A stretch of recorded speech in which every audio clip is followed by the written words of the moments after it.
When you face the outside world, be sure you put your best face forward.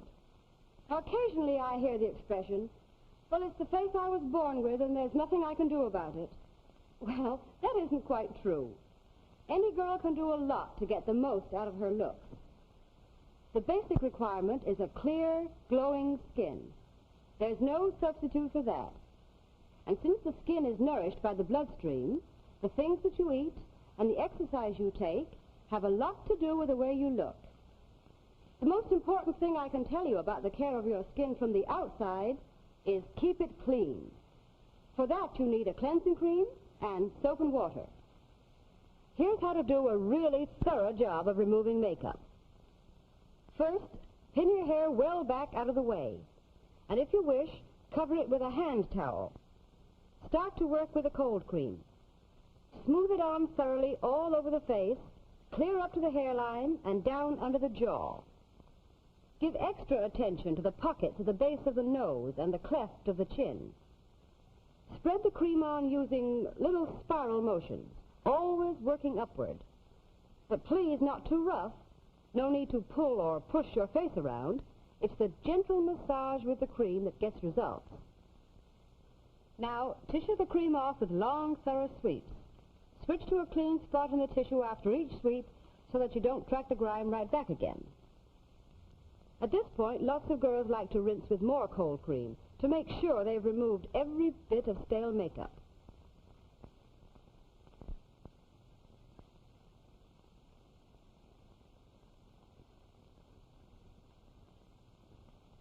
You know, in several girls' colleges, they have a course in good grooming for which they give regular college credits.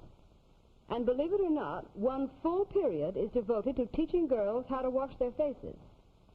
But you don't need to go to college to learn that. I'd like to give you one hint, though. Don't just slide a washcloth around and call your face clean. Friction is half the battle, and back of your neck and your ears get their share of attention. If an excessively oily skin is your problem, use a liquefying cream as your cleanser. And after removing the cream, dab on a good astringent or skin freshener. Or, if yours is a dry skin, or if your face gets really chapped, finish off with a nice, rich, dry skin cream. One that's homogenized and has plenty of lanolin. Now, if you're off on a date instead of off to bed, makeup comes after cleansing. And I mean after. Never apply new makeup without first removing all of the old. With the help of these two young ladies, I'm going to try to give you a few pointers on applying your makeup. The first step is a smooth base. For that, you can use either a makeup pat or vanishing cream. If the pat is used, you blend it on over your entire face using a damp sponge or cotton. Apply it sparingly, and while still moist, blend it to super smoothness with your fingertips.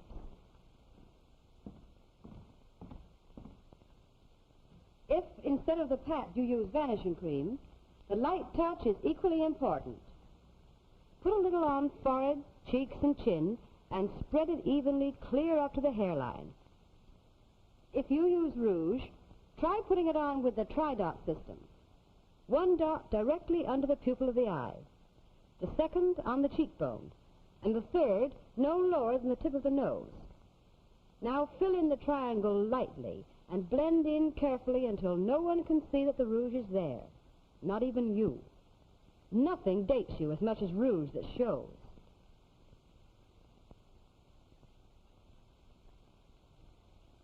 Lipstick is your exclamation point. Use it sparingly, but well. Use 2 strokes to outline the upper lip and 1 long stroke for the lower.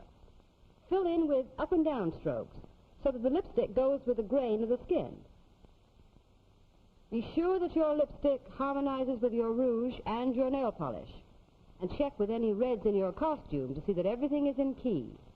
Now, after applying your lipstick, blot off the excess with a tissue. Last, your powder. It goes over your makeup, all over your face. Choose the shade carefully. When you find one that blends in with the color of your skin, no lighter, That's your shade. If your skin is on the sallow side, you'll want a powder 1 note rosier. And please avoid the too powdered look. Use a clean puff or fresh piece of cotton and keep it well filled. Press it lightly all over your face, starting at the forehead and working down. Use a loosely folded tissue to brush excess powder away, giving particular attention to hairline and brows.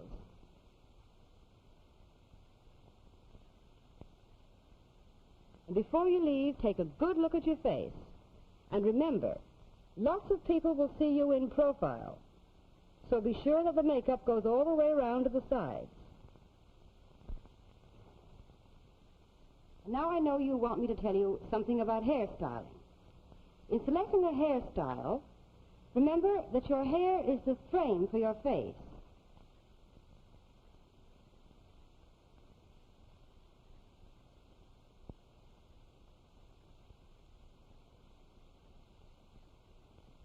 The ideal facial contour is supposed to be the oval, but some of us have round faces or square faces or long faces. So what can we do to make our faces appear a little more oval? Let's start with round faces. Here's a face that lacks a little in length and has a little too much width at the cheekbones for a good oval. Now, let's see what can be done to make it better, or worse. First, let's take hair. A feather cut wouldn't be too bad on this face if kept in hand, but an overgrown feather cut gives too much hair at the sides and on the forehead and adds to the effect of roundness. And this is a typical example of how not to wear your lipstick, with emphasis on quantity rather than quality. You never saw a natural mouth like that. One other point for round face. Don't wear too high a neckline or a large bow at the neck. It shortens the neck and increases the effect of roundness. Now let's start over again and see the right way.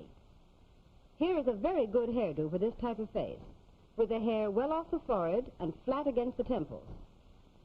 The lipstick is applied correctly to follow the natural mouth line. A V-neck completes the picture and gives the impression of a little more neck length to help make round face look oval. You see, there's quite a difference between this and this. Now let's take square face. This face is really very similar to round face, except that it has additional width at the jaw. With such a face, keep away from a hairdo like this, with bangs that take away from the length and hair hanging to the jawline that overemphasize the squareness. And these thin, straight lips emphasize the width of the jaw. And a straight-across sweater line just serves to square the whole thing off, which is wrong, of course. Now let's start over and do it right. This hairstyle helps to take away from the shortness of the face and the squareness of the jaw. This girl has thin lips, so she follows the general lip line, but fills out the lower lip slightly with her lipstick. And she wears the same type neckline as round face to give the neck added length. When finished, there's a vast difference between the wrong and the right. The third type of face is that which is long and narrow, and frequently a long neck goes with it. Of course, this hairdo is all wrong, because the hair piled on top of the head adds to the length of the face, and because it's close at the sides, it makes the face appear narrower. This vivid lipstick on thin lips gives the mouth a rather hard look. The wrong effect is completed by a V-neck that again adds to the impression of length.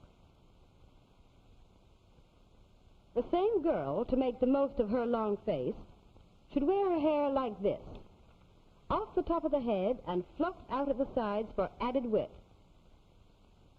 And she may fill out her lips a little if she can do it artistically. A high neckline or choker beads will help to detract from the long neck. So, instead of looking like this, she looks like this.